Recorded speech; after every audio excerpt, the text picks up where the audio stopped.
Bonjour à toutes, bonjour à tous. Trois toutes petites vidéos pour vous apprendre, pour vous aider à mieux gérer votre stress pendant cette période de Covid, particulièrement pour vous étudiants. On a retenu à ELM trois thèmes, mais il y en a plein d'autres.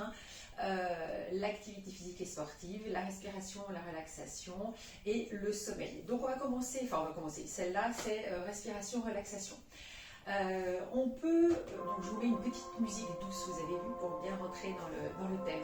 On peut tenir plusieurs jours, plusieurs semaines sans manger et sans boire. En revanche, on ne peut pas tenir plusieurs minutes sans respirer. Donc c'est vraiment quelque chose d'important. On respire 20 000 fois par jour, c'est pas rien. C'est une fonction vitale et naturelle. Il n'existe pas de respiration particulière, c'est-à-dire qu'elles sont toutes bonnes. On a une respiration verticale, donc qui vient longer la colonne vertébrale, voilà, de haut en bas. On a une respiration plutôt thoracique qui vient gonfler la cage thoracique de droite à gauche. Et puis on a une respiration d'avant en arrière. Il n'y a pas une respiration meilleure que l'autre, encore une fois, elles sont toutes bonnes. L'important, c'est de savoir les faire, de savoir les distinguer.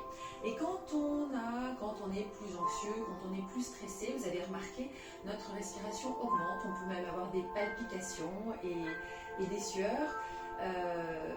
Et contrairement au rythme du cœur ou de la tension sur lesquelles on ne peut pas agir, on va pouvoir agir sur la respiration de façon volontaire. Donc on va pouvoir retrouver sa maîtrise. Et vous remarquerez quand vous respirez plus lentement, notamment en allongeant votre expiration, eh bien ça procure un certain calme.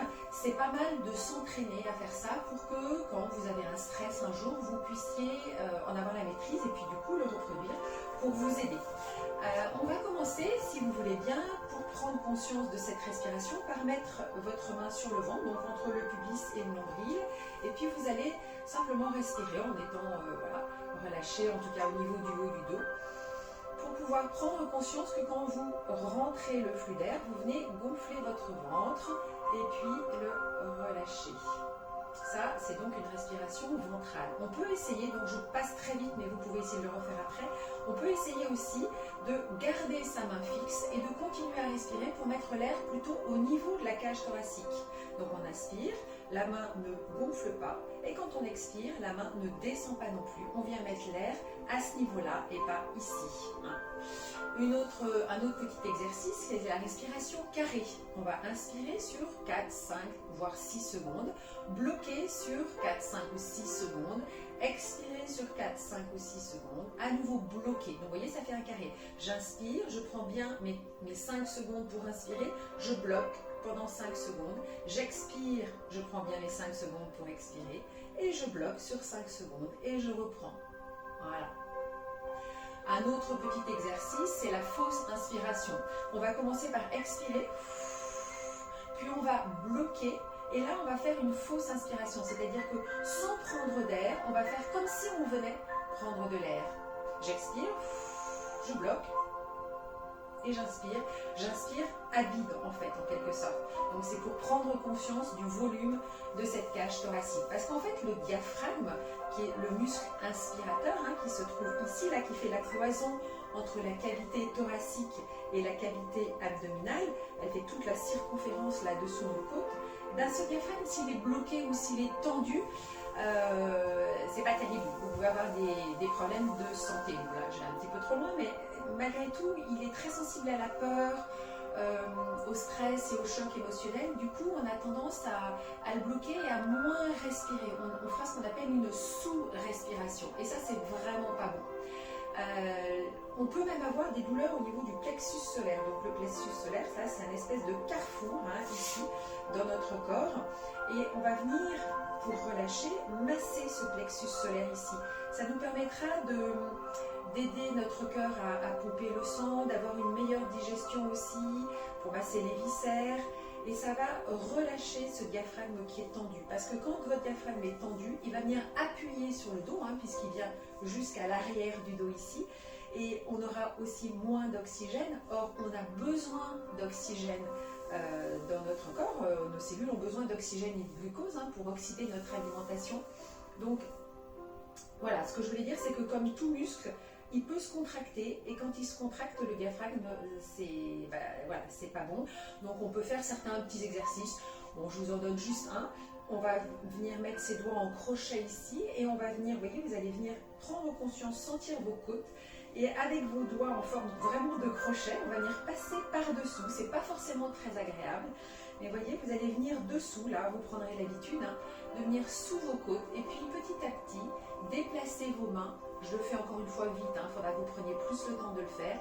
Et là, vous voyez, vous allez toujours sentir vos côtes à l'arrière. Bon, quand on vient plus complètement dans le dos, on le sent moins, mais l'idée, c'est d'aller dessous les côtes, et pour bien aller sentir ce diaphragme et le masser. Enfin, une dernière technique, c'est la cohérence cardiaque. Je vous la propose parce que comme ces autres techniques qu'on vient de voir, elles ne nécessitent pas de matériel et on n'a pas besoin d'argent pour le faire. Donc quand elle est bien pratiquée, cette cohérence cardiaque, elle va vous aider à passer des caps difficiles, elle va aussi vous apaiser. Sans rentrer dans les détails, cet outil, la cohérence cardiaque, va vous aider, va aider ce qu'on appelle la variabilité cardiaque. Alors la variabilité cardiaque, c'est la capacité de notre système cardiovasculaire à s'adapter à chaque nouveau battement cardiaque. Donc pour ça, vous allez vous installer confortablement dans un endroit calme. Vous pouvez fermer vos yeux si vous voulez. Et vous allez penser à quelque chose de positif ou à rien du tout. C'est mieux aussi de faire cet exercice, enfin, ces petits exercices avant les repas, tant qu'à faire. Bon, voilà, ça fait un peu beaucoup de contraintes, mais voilà. Il faut la pratiquer, cette cohérence cardiaque, 3 fois par jour. Vous allez faire 6 respirations par minute pendant 5 minutes.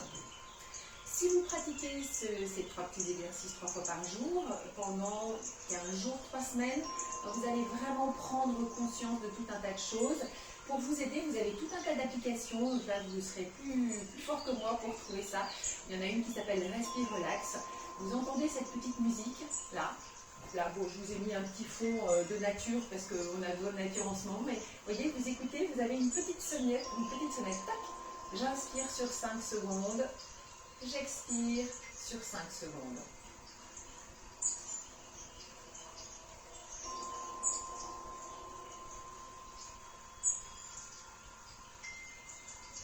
Voilà.